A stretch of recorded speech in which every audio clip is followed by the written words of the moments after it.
Hi, good day po. Magandang araw. My name is Rex Nisa, and welcome to the part one of our seminar entitled um, Seminar on LGBTQI plus Awareness and Mainstreaming the Sogiesc Issues and Concerns Among Personnels, Faculty, and Students. Okay, so in this seminar, no, bibigyang pansin natin kung ano nga ba yung mga issues na nakikita natin pagdating sa usaping third sex, okay? Or yung tinatawag nating SOGIESC. So ano nga ba ang ibig sabihin ng SOGIESC? Okay? Um, Dito, o kahit saan ng mundo, no, kahit saan man tayo pupunta, meron tayong tinatawag na straight, gay, bisexual, transgender, uh, lesbian, queer, no? Dito sa atin dito sa ating bansa, we have mga Filipino terms na babae, lalaki, bakla, tomboy, 'di ba? Borta, paminta, King Kong Barbie. May mga ganun tayong terms, King Kong Barbie. And so those are the mouthful words of gender. And others are very confused and very complicated pag sa ganitong usapin. So kasi pag sinabi natin SOGSC, the sexual orientation, gender identity, gender expressions, so iisipin ng ibang tao yan, napakadami nyo namang terminologies. Anong kung dito sa ating bansa, no?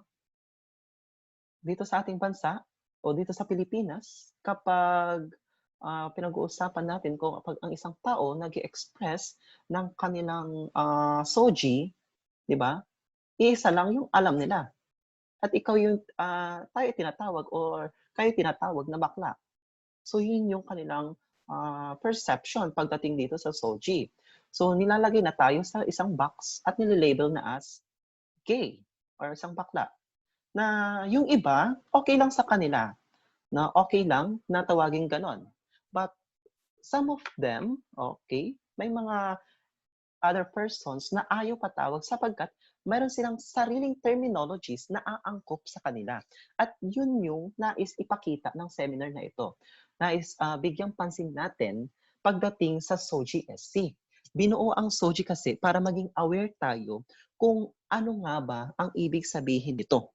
Okay? Although maraming acronym ang SOGI.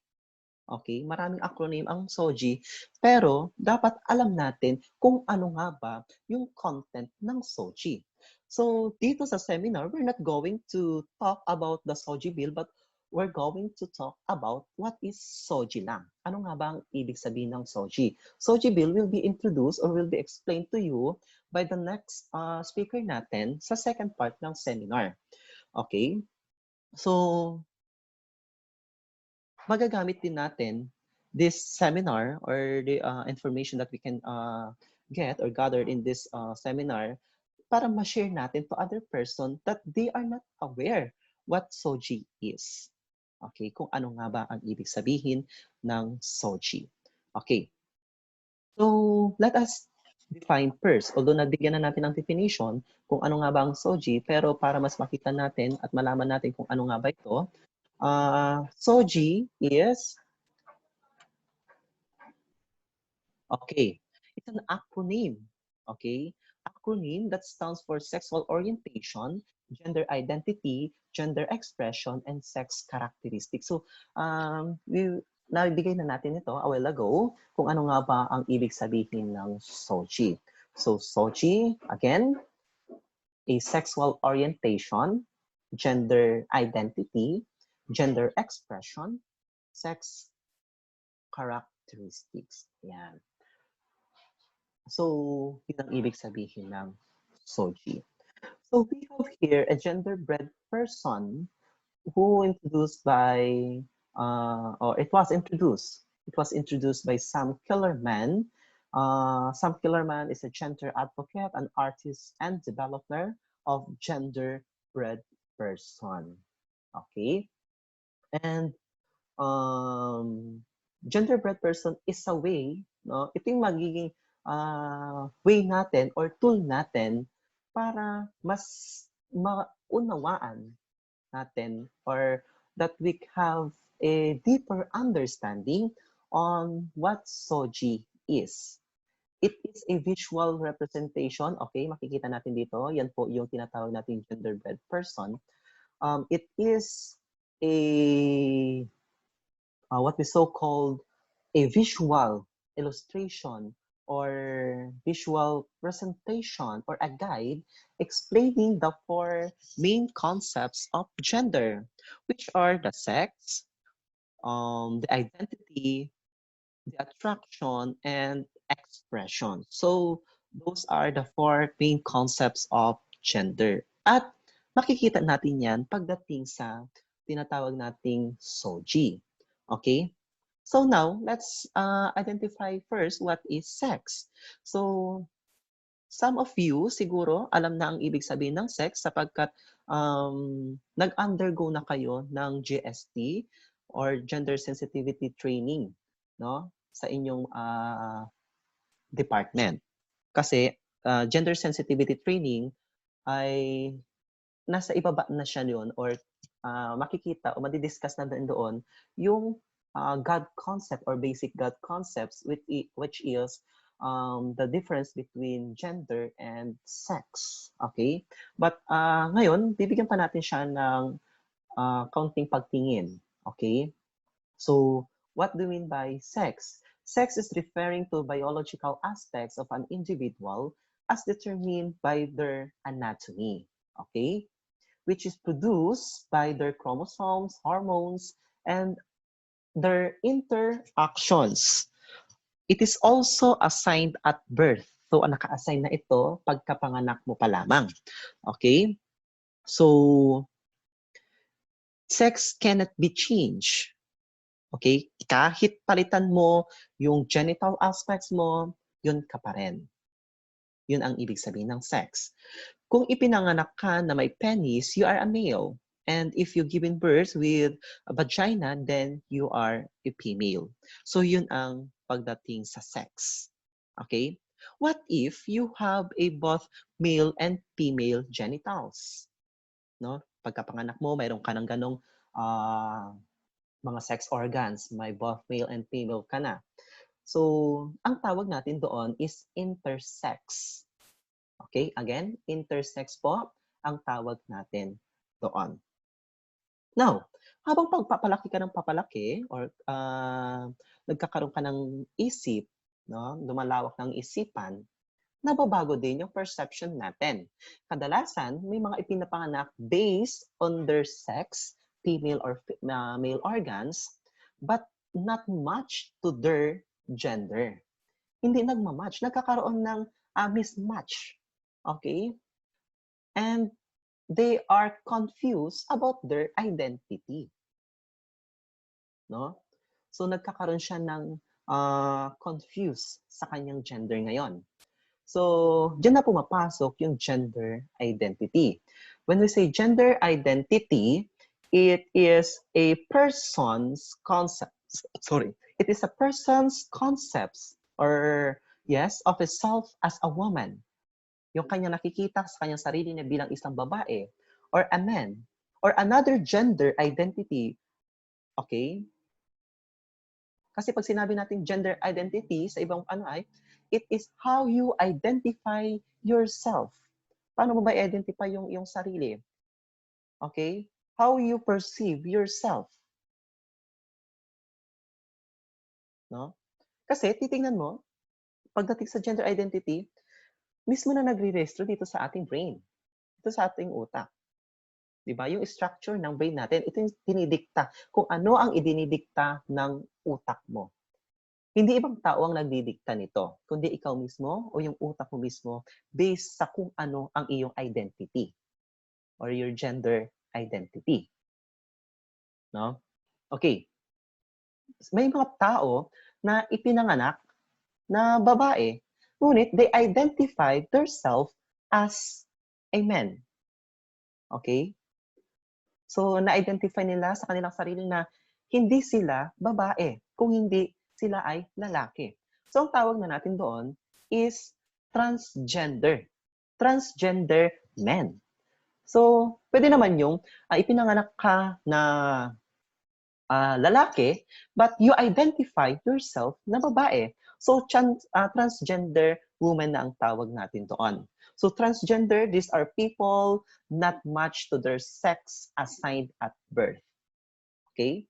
So, you can be a transgender man or you can be a transgender woman. Diba? So, yun yung gender identity. So, wala sa kahulugan ng transgender na nararapat na ang isang transgender ay sumasailalim sa tinatawag nating medical transitions or interventions or surgery tulad ng tinatawag nating hormone reinforcement therapy or HRT or gender reaffirming surgeries. Dahil ang tawag sa ganitong kalakaran ay mga transsexual na. So, iba na. Hindi na siya under ng transgender. Once na nagpabago ka ng iyong sex organs, nagkaroon ng intervention or medical transition or surgery, so ang tawag na doon ay transsexual. Trans man or trans woman. No? For example, sila Jake Cyrus, di ba? Siguro si Ice din na nagpa-change na ng kanyang nag-undergo na ng surgical no or transition or medical transition or intervention.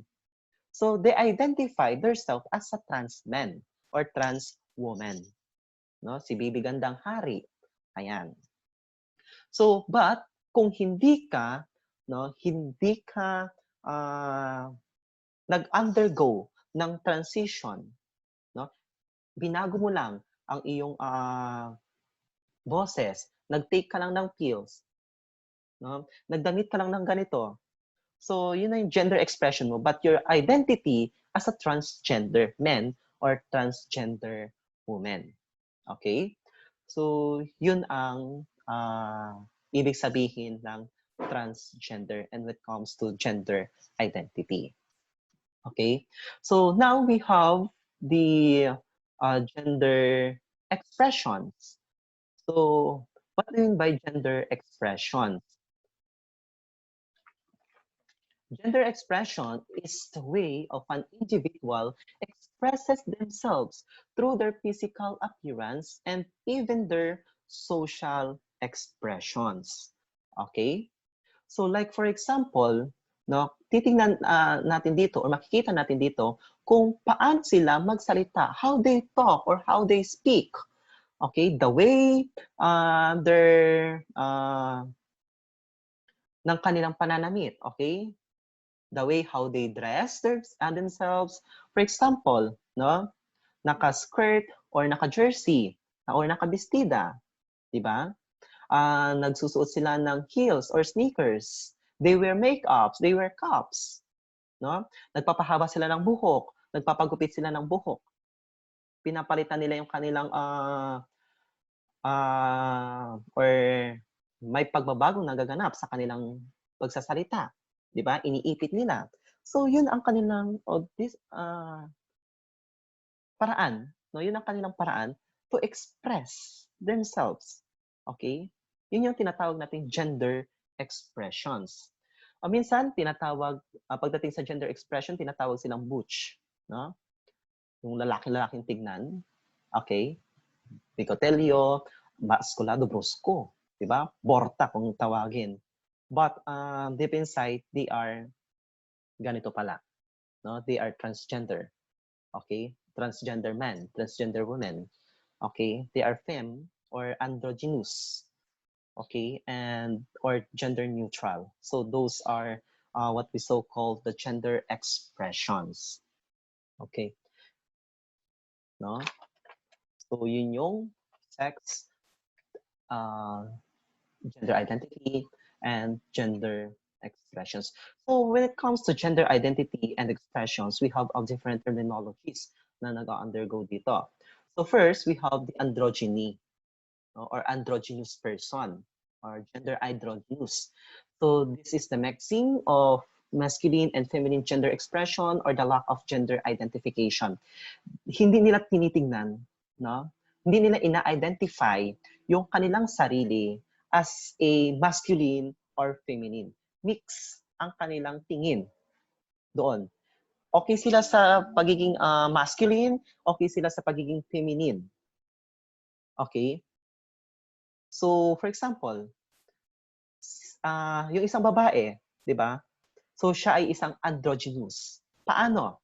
For example, nag-dress siya na the way kung paano ba manamit ang isang babae, pero ang gupit niya is gupit panlalaki.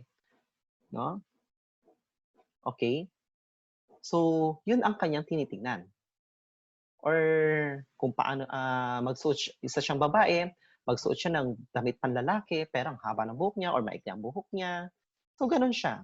Hindi mo siya may tuturing na lesbian, pero siya ay androgyny. So, lack of gender identification. No? Minsan, sabi dito, sometimes used by people who identify as genderless. Okay? They don't have gender.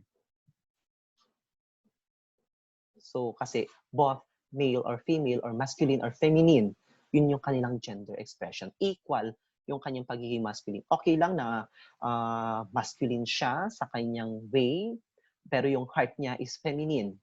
Pwedeng ganun po pagdating sa androgyny or androgynous person or gender androgynous. Next, we have the cisgender. A gender identity that society considers considers to match the biological sex assigned at birth. Okay? So, ibig sabihin, pinanganak sila na yun talaga sila. No? Totoo or they are hetero. No? They are hetero pagdating dito.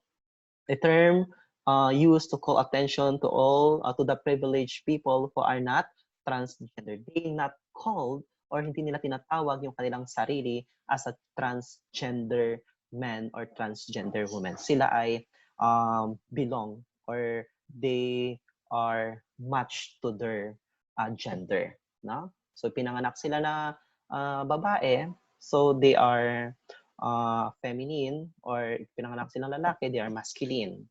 Ganon. Okay. So we have the cross-dressings, no?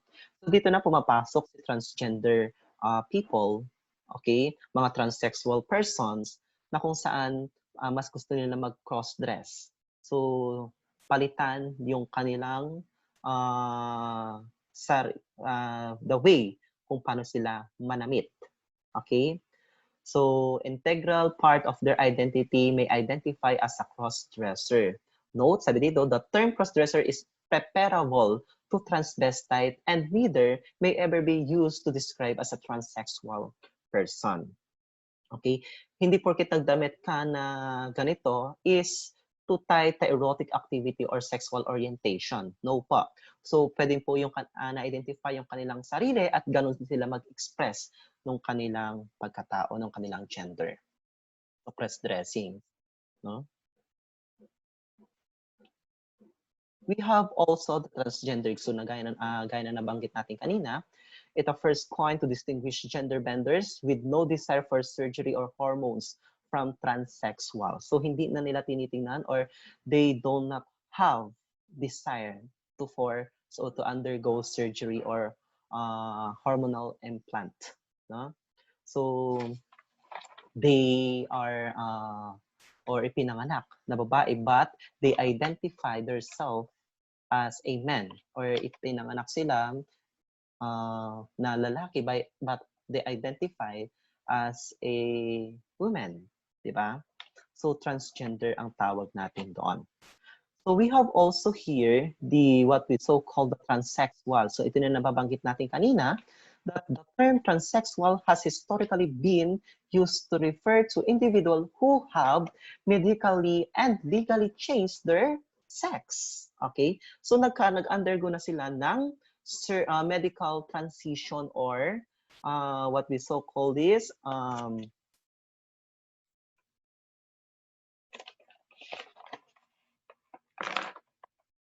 nag-undergo sila aside sa medical transition, yung intervention, 'di ba? May intervention na nangyari.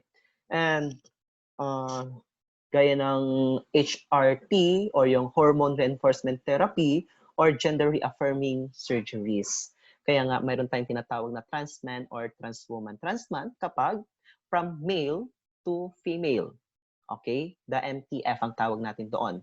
Or trans men if from female to male. Ayan. So, yun yung transsexual na tinatawag. So, kapag ikaw ay nag-undergo na sa ganito, you are transsexual and you're not considered as a transgender anymore. Okay? Pero kapag wala pang ganito, hindi ka pa nag-undergo ng tinatawag nating medical and legally change their sex, ikaw ay transgender. Can be men or women. No? Ayan. So lastly, we have the attraction. Ayan. Sexual or sexual orientation. Diba? Sexual orientation is not belongs or concepts of gender. Hindi siya concept ng gender, pero dahil dito mas may naiintindihan natin or nauunawaan natin kung ano ang isang tao, kung ano nga ba siya. So attraction can be sexual or romantic. Okay, sexually or romantically. Sexual is a desire by physical relationship. Okay, alam naman natin yan. Diba? So romantic is emotional relationships. Okay, so yun yun. So it can be sexual or emotional relationships. Diba? So, paano ba tayo makakategory? No? Ano ba yung category ng pagdating dito sa sexual orientation? So it pertains to enduring physical or sexual attraction towards others genders or others in relation to their genders. Okay. So we have asexual. Okay. First, sexual orientation. Asexual. Asexual is not sexually attracted to anyone and or no desire to act an attraction to anyone. Okay? Although asexual people sometimes do experience affectional or romantic attraction lang, does not necessarily mean they are sexless. No? So, attracted pa rin sila, no? Attracted pa rin sila, pero no, mas more pagdating sa romantic attraction. Hindi sila on sexually attracted. Although minsan ay nagkakaroon din naman sila ng sexually attracted but madalang. Okay? Madalang sila. Pero mas gusto lang nila, ayan, date dito, date doon, no? Aside from that, we have the word bisexual. Okay, bisexual, it is attracted to people of one's own gender and people of others gender, of other genders. Okay? The two common misconceptions that are that bisexual people are attracted to everyone and anyone, or they just haven't decided and often referred as to bi. Pag sinabi kasi natin bi, dalawa. Okay? Hindi porket pag sinabi ng bisexual, imanandi ka na. No? Kasi pwede ka dito sa babae o lalaki or pwede mong pagsabayin si babae o lalaki. No. Pag sinabi nating bisexual, you are attracted to people of one's own gender. Pwede kang ma-attract sa yung opposite sex, okay? O yung tinatawag nating heterogeneous, or pwede kang ma-attract sa iyong kaparehas, no? Or tinatawag nating homosexual, okay? Or homogeneous, homogeneous, or sa iyong tinatawag na kaparehong gender. Okay, for example, kapag ang isang lalaki, pwede siyang ma-attract sa babae or pwede siyang ma-attract sa kapwa niya lalaki.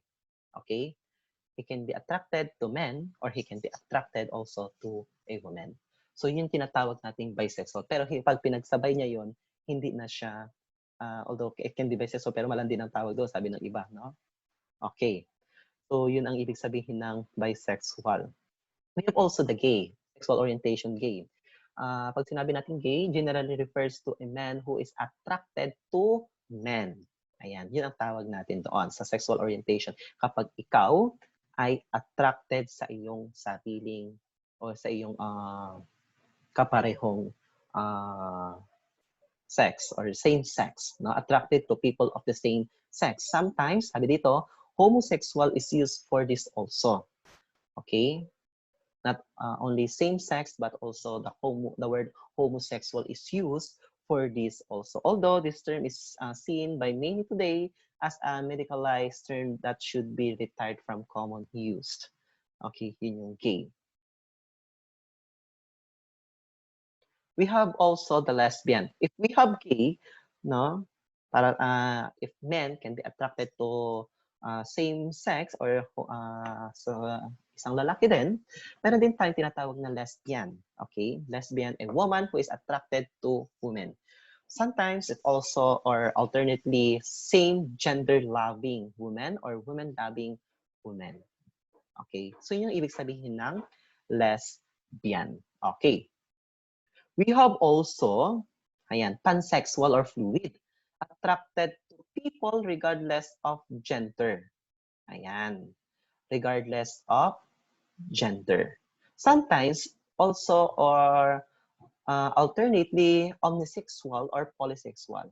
So pag pansexual kasi, no, hindi mo na tinitingnan dito kung ano ang gender o saan ka ba attracted. Okay? Saan ka ba attracted? Pwede kang ma-attract sa iyong sa isang gay. Pwede kang ma-attract sa isang lesbian. Pwede kang ma-attract sa isang transgender, no? Pwede kang ma-attract sa isang transsexual. Okay? So, regardless of gender or fluid ang tawag natin diyan. It can be polysexual or omnisexual. No, yung ibang term natin pagdating sa pansexual. We have the queer, traditionally or derogatory term, yet declared and appropriate by some LGBTQ individuals at the term of self-identification. Okay? So, ito, some of the LGBT community din na accept, no, this term. Okay, yung queer na tinatawag. Kasi, hindi nila tinuturing yung kanilang sarili na gay, no? Hindi nila tinuturing yung kanilang sarili na as lesbian or pansexual, but meron silang gustong ipakita sa kanilang sarili na ito yung kanilang preferences. Ito yung the way ng kanilang pag-express ng kanilang gender. Ito yung kung paano nila na-identify yung kanilang gender. Diba? Okay, it is an umbrella term which embraces the matrix of sexual, gender, and hobbies that are not of the heterosexual. So yun yung tinatawag natin gender queer. We have also the straight. Okay, straight attracted to people of opposite sex. Ito na yung pwedeng mapunta natin dito yung tinatawag natin cisgender. Kasi attracted to people of opposite sex and they are matched to their tawag natin doon sa kanilang gender. Okay, usually refer to people whose sexualities are societal normative. Alternately, referred to tinatawag nating heterosexual. So those are the sexual orientation when it comes to Sogi. No? So may pagkakataon na kapag ang isang tao, no, ang isang tao o ang isang lalaki ay ipinanganak na lalaki at na-inlove siya sa kanyang opposite sex. Okay? And then, nagkaroon sila ng ilang anak. So, it can be straight. No? Kasi, he is attracted to his opposite sex. Okay. So, meron naman na instance na ang isang bata, no, ipinanganak na ganitong gender. For example, he is a man, no? And then ang kanyang laruan o yung gender role ay panlalaki, no? So, naglalaro siya ng baril-barilan, naglalaro siya ng basketball, nagsusuot siya ng jersey, ganyan, damit panlalaki, sneakers. Okay. And then, kalaunan, siya ay attracted sa kanyang o sa isang lalaki. Okay? Sa kanyang same sex. Attracted siya sa same sex. Okay? So, siya ay lalaki, but he is attracted to a man. Okay? So, may mga ganong pagkakataon. May pagkakataon naman na si ate girl, no, ay ipinanganak na ganito, or babae, no, nagsusuot siya ng damit pambabae, pink yung binibigay sa kanya, manika, ayan, kalaunan, di ba?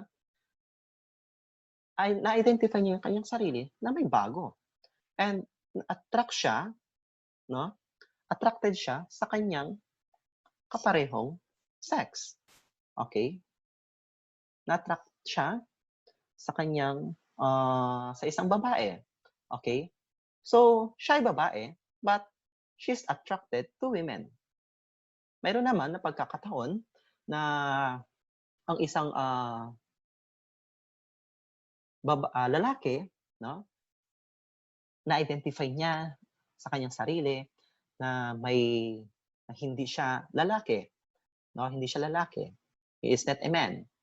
Okay? So, nagko-cross-dress siya, nagsusuot siya ng makeup, nagsusuot siya ng heels, and then he wears sling bags, di ba? So, he can be identified as a transgender woman. Diba? So, yun ang ibig sabihin pagdating sa Sogiesc. So, napakarami nating dapat malaman. So, yun ang mga information na dapat nating makita at matutunan pagdating dito sa gender or SOGI natin, or sexual orientation, gender identity, and gender expression and sex characteristics. So, that's all. Thank you po for listening.